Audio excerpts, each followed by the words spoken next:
السلام عليكم ورحمة الله وبركاته. جالن فيديو تن سين bira geessen ol dabarsuu dhiisaatii mee daqiiqaa waa xiqqoo takkana dhageeffadhaa. Nabiyyallaa Aadaamiin alayhi salaatu wassalaam ilmaan isaatiif waan dhaamee dabarsee qaba. Waa shan isaaniif dhaame. Duuba dhaamsi abbaan keenya ilmaan isaatiif dhaame kun atillee yoo si bira geesse si fayyaduu mala waan ta'eef akka dhageeffattuun sirraa barbaada qalbiidhaan tasgabbiidhaan akka na dhageeffattu si afeeree jira waan ta'eef sirriitti na dhageeffadhu.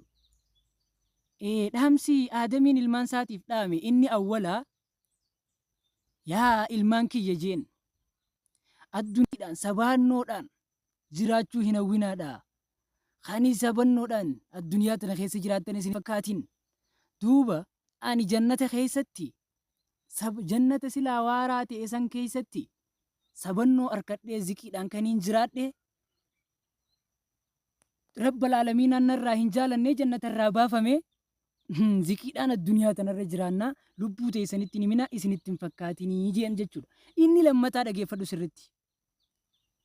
قل لهم لا تعملون بهوى نسائكم جي دوبا إسانين جئي قالي جارتي تيساني هنغودينا دا قالي جارتي تيساني هنغودينا دا ماليف جنان أني قالي هاو هادا غوديتين أبان كينيا بكا بولا إفيساتي في التخوفي بولا إفيساتي في التخوفي إلمان سا دبر سوداف إلمان ساتي في دام سدا ماجرا مي بكا خانا نوتيس أكا إتين كفني دام سابا خينيا هادا جيفنو qaalii jaartii teessaniin godhina ani osoonii fi qaalii jaartii qaalii hawwaadhaa godhuu baadhee sheenaan tun silaa waan hin qabdu gaafattoo gaafa hawwaan jannata keessatti rabbiin hin nyaatin je'een nyaadhu jetteen itti ajajji duuba waan itti ajajjeefis dhageessanii jirtan nyaadhu jetteen ajajjee jannaan Aadamiin duuba qaalii jaartii isaa godhee nyaate akkasii sheenaan isa qabatte tanaaf jecha sheenaan narratti haftee isinis qaalii jaartii godhatanii akka boolla hallayyaa buutanii akka hin kufne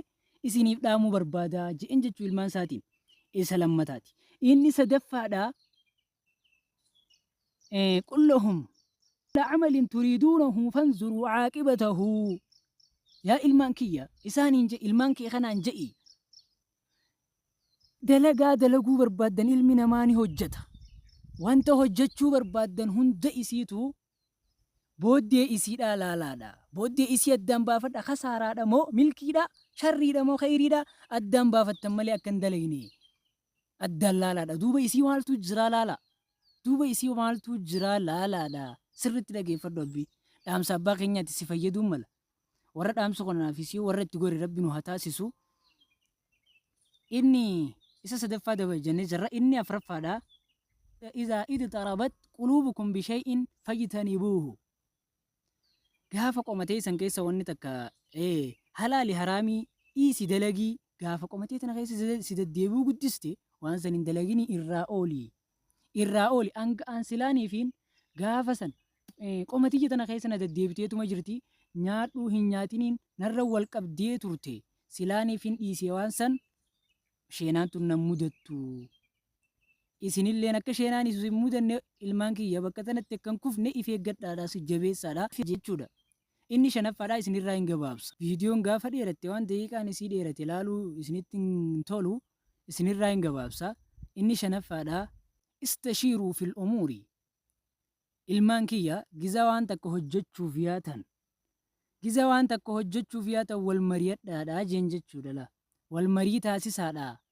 Gaafa waan takka hojjechuudhaaf lafaa kaatan irra wal mari'adhaa wanni tun kayrii moo hamtuudhaa irra wal gaafadhaati waan takka hojjedhaadhaa. فإني لو شاورت الملائكة لم يصبني ما أصابني وصوني في ملائكة دان غافسن كم مريت دوته وني أرنتك هون سلانتك أنا تم مري لكسي إفيتي ياتسين وان تهف أنشينان نتي هفتي جرتي إسن اللي وان تكهباتي سن إتيسين تني أكن شينو إني بولتي بولانا نتوقفتنتي سلمدا كن كفني بك خانا قبات ركان فتاني كدبرتن ji'een jechuu ilmaan isaatiin gaafa waan takka hojjettan irra wal mari'adhaadha.